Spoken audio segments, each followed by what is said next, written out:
ಕರ್ನಾಟಕ ಚಿತ್ರಕಲಾ ಪರಿಷತ್ನಿಂದ ಏರ್ಪಡಿಸಿರುವ 21ನೇ ಚಿತ್ರಸಂತೆಗೆ ಮುಖ್ಯಮಂತ್ರಿ ಸಿದ್ದರಾಮಯ್ಯ ಬೆಂಗಳೂರಿನಲ್ಲಿ ಇಂದು ಚಾಲನೆ ನೀಡಿದರು. ಈ ಬಾರಿಯ ಚಿತ್ರಸಂತೆಯನ್ನು ಬಾಹ್ಯಾಕಾಶ ವಿಜ್ಞಾನ ಕ್ಷೇತ್ರದಲ್ಲಿ ಸಾಧನೆ ಮಾಡಿರುವ ವಿಜ್ಞಾನಿಗಳಿಗೆ ಸಮರ್ಪಣೆ ಮಾಡಲಾಗಿದ್ದು, 22 ರಾಜ್ಯಗಳ 1600 ಕಲಾವಿದರ ಕಲಾಕೃತಿ ಪ್ರದರ್ಶನ ಏರ್ಪಡಿಸಲಾಗಿತ್ತು.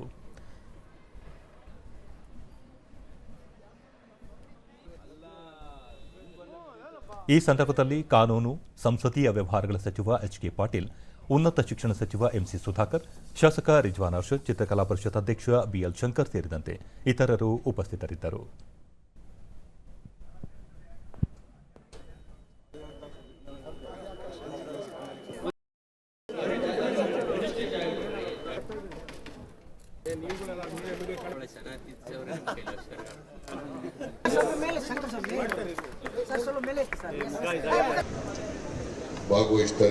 ಬಳಿಕ ಸಿದ್ದರಾಮಯ್ಯ, ಚಿತ್ರಕಲೆ ಅಭಿವೃದ್ಧಿಗೆ ಸರ್ಕಾರ ಬದ್ಧವಾಗಿದ್ದು, ಚಿತ್ರಸಂತೆಗೆ ಸರ್ಕಾರದಿಂದ 50 ಲಕ್ಷ ಅನುದಾನ ನೀಡುತ್ತೇವೆ.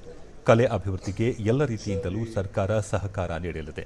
ಅತ್ಯಂತ ಸಂತೋಷದಿಂದ ಚಿತ್ರಸಂತೆಯನ್ನು ಉದ್ಘಾಟನೆ ಮಾಡಿದ್ದು, ಎಲ್ಲ ಜಿಲ್ಲೆಗಳಲ್ಲಿ ವಸ್ತು ಸಂಗ್ರಹಾಲಯ ಹಾಗೂ ಆರ್ಟ್ ಗ್ಯಾಲರಿ ನಿರ್ಮಿಸಲು ಸರ್ಕಾರ ಚಿಂತನೆ ನಡೆಸಿದ್ದು, ಅಗತ್ಯ ನೆರವು ನೀಡುವುದಾಗಿ ತಿಳಿಸಿದರು.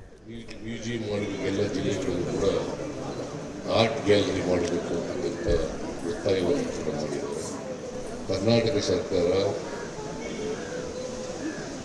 ಇದಕ್ಕೆ ನಾವು ಎಲ್ಲ ರೀತಿಯ ಸಹಾಯವನ್ನು ಮಾಡ್ತೇವೆ.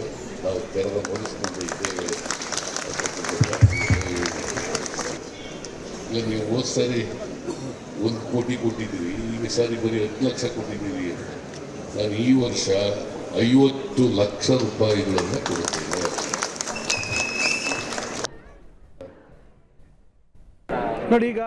ದೂರದರ್ಶನದೊಂದಿಗೆ ಸಚಿವ ಎಂಸಿ ಸುಧಾಕರ್, ಕಲೆಯನ್ನು ಪೋಷಿಸಿ ಬೆಳೆಸುವ ನಿಟ್ಟಿನಲ್ಲಿ ಕಲ್ಯಾಣ ಕರ್ನಾಟಕ ಭಾಗದಲ್ಲಿ ಮೊದಲು, ನಂತರ ಕ್ರಮೇಣವಾಗಿ ಎಲ್ಲ ಜಿಲ್ಲೆಗಳಲ್ಲೂ ಇಂತಹ ಕಾರ್ಯಕ್ರಮಗಳನ್ನು ಆಯೋಜಿಸಲಾಗುವುದು ಎಂದರು. ಅತಿಥಿ ಉಪನ್ಯಾಸಕರಿಗೆ 3,000 ರೂಪಾಯಿ ಗೌರವಧನ ಹೆಚ್ಚಳ ಹಾಗೂ ಮಹಿಳೆಯರಿಗೆ ಮಾತೃತ್ವ ರಜೆ ನೀಡಲು ಸರ್ಕಾರ ನಿರ್ಧರಿಸಿದ್ದು, ಅದಕ್ಕೆ ಅತಿಥಿ ಉಪನ್ಯಾಸಕರ ಒಪ್ಪಿಗೆ ದೊರೆತಿದ್ದು, ಜನವರಿ 8ರಿಂದ ಕರ್ತವ್ಯಕ್ಕೆ ಹಾಜರಾಗಲಿದ್ದಾರೆ. ಮುಖ್ಯಮಂತ್ರಿ ಅವರ ಆದೇಶದಂತೆ ಫೆಬ್ರವರಿ ತಿಂಗಳಿಂದ ಅವರ ಬೇಡಿಕೆಗಳನ್ನು ಜಾರಿಗೊಳಿಸಲಾಗುವುದು ಎಂದು ಹೇಳಿದರು. ಬಹುಶಃ ಈಗ ನಮ್ಮ ಅಜಯ್ ಸಿಂಗ್ ಅವರು ಹೇಳಿದರು, ಕಲ್ಯಾಣ ಕರ್ನಾಟಕದ ಭಾಗದಲ್ಲಿ ಆ ವ್ಯವಸ್ಥೆ ಮಾಡಿಕೊಡ್ತೀವಿ ಅಂತ. ನೋಡೋಣ, ಈ ರೀತಿ ಒಂದು ಕಡೆ ಪ್ರಾರಂಭ ಆದರೆ ಬಹುಶಃ ಎಲ್ಲ ಜಿಲ್ಲೆಗಳಲ್ಲೂ ಇದು ಆಗ್ತಕ್ಕಂಥ ಅವಕಾಶಗಳು ಇರ್ತವೆ. 2003ರಲ್ಲಿ ಬಾಹ್ಯಾಕಾಶ ವಿಜ್ಞಾನಿಗಳ ಸಾಧನೆ, ಶ್ರಮ, ತ್ಯಾಗಕ್ಕೆ ಈ ಬಾರಿಯ ಚಿತ್ರಸಂತೆಯನ್ನು ಅರ್ಪಿಸಲಾಗಿದೆ. ಸುಮಾರು 3ಕ್ಕೂ ಅಧಿಕ ಲಕ್ಷ ಪ್ರೇಕ್ಷಕರು, ಕಲಾಭಿಮಾನಿಗಳು ಪಾಲ್ಗೊಂಡಿದ್ದರು ಎಂದು ತಿಳಿಸಿದರು. ಗಾಂಧಿ ಭವನ್ ರಸ್ತೆ ಮತ್ತು ಸೇವಾದಳ ರಸ್ತೆ ಮತ್ತು ಸೇವಾದಳದ ಆವರಣದಲ್ಲಿ ಮಾಡ್ತಾ ಇದ್ದೇವೆ. 22 ರಾಜ್ಯಗಳಿಂದ ಸುಮಾರು 1680ಕ್ಕಿಂತ ಹೆಚ್ಚು ಕಲಾವಿದರು ಇದರಲ್ಲಿ ಬಂದು ಭಾಗವಹಿಸ್ತಾ ಇದ್ದಾರೆ.